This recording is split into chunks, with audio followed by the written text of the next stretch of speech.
O episódio que se segue contém relatos das brutalidades cometidas pela PIDE em Moçambique.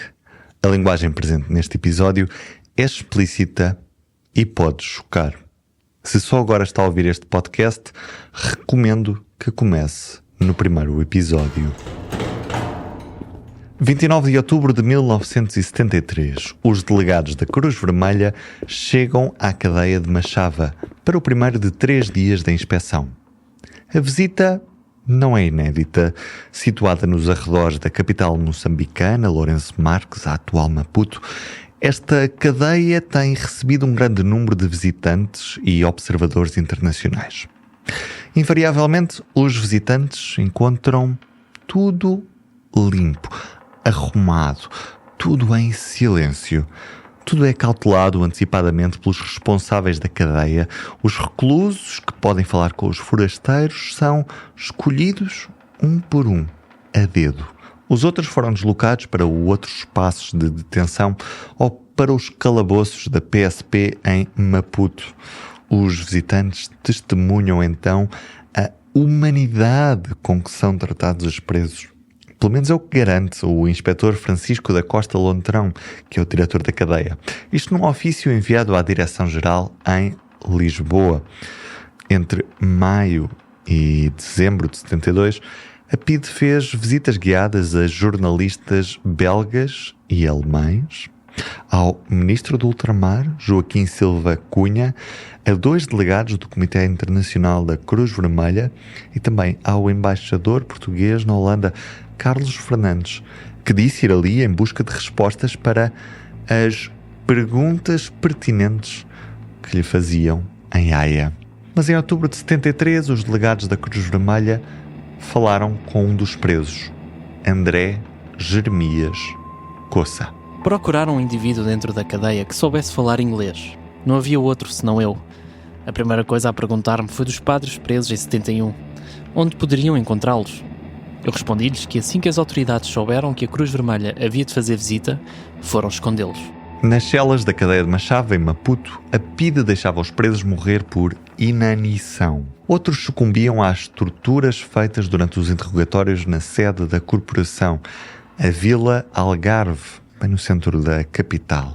O regime tinha conhecimento da atuação da polícia e recebeu alertas do Comitê Internacional da Cruz Vermelha, mas manteve-se em silêncio. Do Jornal Público, este é o podcast PIDE-DGS em Moçambique, a descoberta das provas, da violência e do terror. Eu sou o Ruben Martins. Episódio 6, a encenação que escondeu o extermínio na Machava. Cândido Raimundo Mateus foi detido na região de Nampula em 1964 por suspeitas de ligação à Frelimo. No ano seguinte entrou na cadeia da Machava, em Lourenço Marques. Ali ficou por 8 anos, sem culpa formada, classificado como preso político e vítima de constantes atropelos aos direitos humanos. Mais tarde contaria à comissão que investigou os crimes da PIDE-DGS em Moçambique que naquela cadeia a polícia tinha um sistema para matar. Os homens da PIDE utilizavam também um sistema para assassinar as pessoas, que consistia em meter um preso numa cela de segredo, sem que lhe fosse dada água ou comida durante 1 semana ou mais. Assim o preso começava a entrar em angústia e acabava por morrer em consequência da fraqueza e da fome. Entre 1964 e 74, os confrontos entre as Forças Armadas e os guerrilheiros da Frelimo aconteceram sobretudo a norte. Mais a sul, em Lourenço Marques, a vida seguia com normalidade. Para os moradores da capital, a guerra era um conceito longínquo, até mesmo aparentemente inexistente. Mas a calma nas ruas da cidade contrastava com a violência discricionária praticada pela PIDE-DGS nos pavilhões da Machava e nos gabinetes da Vila Algarve, uma moradia construída nos anos 30, onde funcionava a delegação da PIDE. Algumas das celas, no pavilhão 8, tinham um X desenhado na porta. Significava que ali não podiam entrar alimentos. Por vezes, depois de horas de interrogatório sob torturas, bastavam apenas alguns dias para o preso morrer por inanição. O prisioneiro André Jeremias Coça contaria à comissão de investigação. O que se passava nas celas era medonho.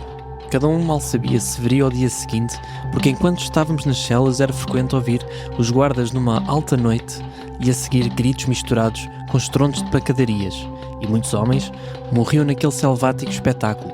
Um homem morria como se fosse um cão. Mas a crueldade das torturas não ficava por aqui, como se pode comprovar pelas 27 páginas do depoimento feito por Wanshianzisa Masinga Pedro, em maio de 74, quando ao fim de 4 anos foi libertado da cadeia pelas Forças Armadas Portuguesas.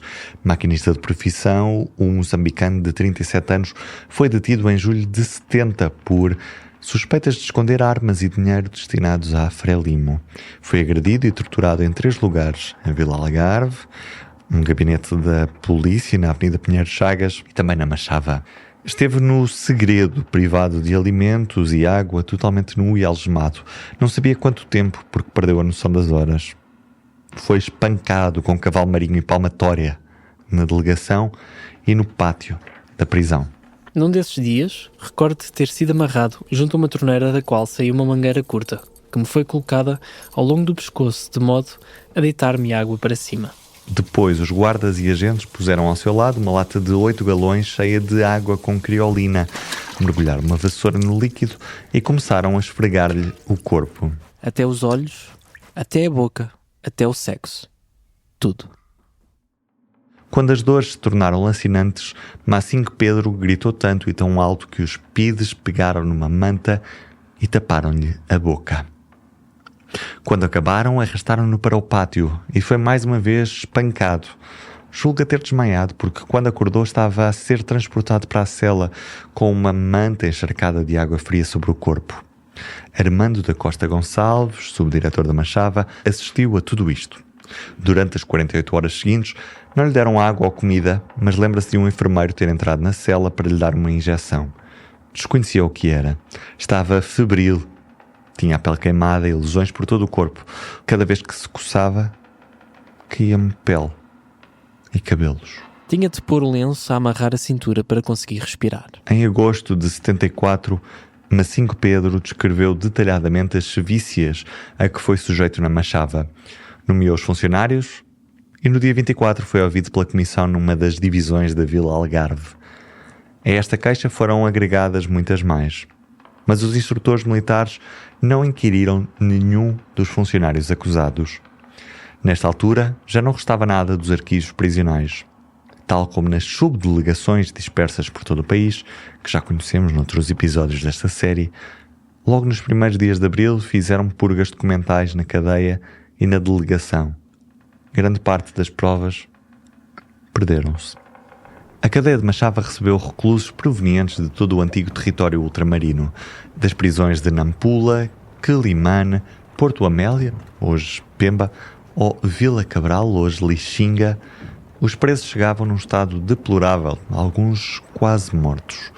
No embarque de Nacala, eram atirados sob chicotadas para os porões dos barcos de uma altura de praticamente 10 metros. Fraturavam membros, sofriam traumatismos cranianos. Viajavam sem luz e davam-lhes pequenas latas para os dejetos. A comida era insuficiente e lançada do convés pelos guardas prisionais. Os que morriam eram atirados ao mar dentro de sacos. De acordo com os números dos oficiais da PIDE e do governo em Lisboa, a Machava teve durante os anos da guerra entre 1.000 e 2.000 presos, mas na verdade chegou a cerca de 4.000. Mesmo com as várias visitas do Comitê Internacional da Cruz Vermelha e de outras entidades internacionais à cadeia, isto entre maio e dezembro de 72, a narrativa continuava a ser a do regime. Por isso, quando em outubro de 73 os representantes da Cruz Vermelha quiseram falar com André Jeremias Coça, isto sem a presença de PIDES, o recluso contou-lhes tudo o que sabia. Como ouvimos no início do episódio, Coça era um dos poucos reclusos que sabia falar inglês. Foi repatriado da África do Sul por ter posse de livros proibidos e foi entregue à PIDE na fronteira. Perguntaram porque é que muita gente dorme no chão quando alguns têm camas. Eu disse que os que dormem na cama são os que são confidentes do chefe de brigada e que são desportista, depois metem-lhe dinheiro. Os inspectores mostraram-lhe o cardápio com as refeições que a polícia devia dar aos reclusos. 3 refeições diárias, papinha com açúcar ao pequeno almoço, farinha acompanhada com vegetais ao almoço e com carne ao jantar. André explicou-lhes que nunca serviam as refeições completas que ali constavam. Procuraram saber se nas obras que se construíam dentro do centro de recuperação marcava cada recluso um salário diário de 20 escudos. Eu disse não. No fim de cada obra só recebia cada um 5 cigarros Havana. Coça explicou-lhes também o paradeiro de vários presos. Tinham sido escondidos pelas autoridades antes da visita. Os representantes da Cruz Vermelha, depois de terem terminado a visita, disseram-me que iriam providenciar para que se melhore o tratamento dos reclusos daquele centro de recuperação. A 31 de outubro, Jacques Morillon, delegado da Cruz Vermelha para a África, interrompeu subitamente a inspeção à Machava. No dia seguinte, voou diretamente para Lisboa. Comunicou ao governo que detectara evidências de sevícias que a direção da PIDE Maputo dizia desconhecer e que os PIDs impediam constantemente o contacto direto com os presos. Morillon pediu a abertura urgente do inquérito à atuação da polícia na Machava e manifestou-se disponível para reunir com Marcelo Caetano, mas o presidente do Conselho rejeitou o encontro. Dias depois, o diretor da Machava, Francisco da Costa Lontrão, escreveu um relatório. Admitiu ter transferido padres e missionários presos para outra cadeia e acusou os delegados da Cruz Vermelha de comportamento insólito. Disse que espreitavam, que faziam perguntas demais, e demitiu-se. Lontrão foi substituído, mas apenas se mudou para os gabinetes da Vila Algarve. As denúncias de André Jeremias Coça de pouco valeram. Até o dia 25 de abril de 74, a PIDE prosseguiu as suas práticas cotidianas. Os reclusos continuaram a viver no inferno. Termina aqui a série narrativa PIDE-DGS em Moçambique, a descoberta das provas da violência e do terror. Nas últimas semanas ouvimos histórias dos papéis arquivados há décadas na Torre do Tombo, sem que ninguém os conhecesse. Na próxima semana, concluímos esta série com um episódio extra, uma entrevista da autora da investigação, Maria José Oliveira, a historiadores que refletem a sua investigação neste campo. Se tem alguma história ou partilha para fazer sobre esta comissão de investigação, escreva-nos para pidemocambique@publico.pt. Eu sou o Ruben Martins. Este episódio contou com a sonoplastia de Daniel Leitão e o guião de Inês Rocha. A investigação foi da Maria José Oliveira. Para não perder os novos episódios, subscreva este podcast do Público na sua aplicação preferida. Para além deste programa, há mais para descobrir em publico.pt/podcasts. O Público fica no ouvido.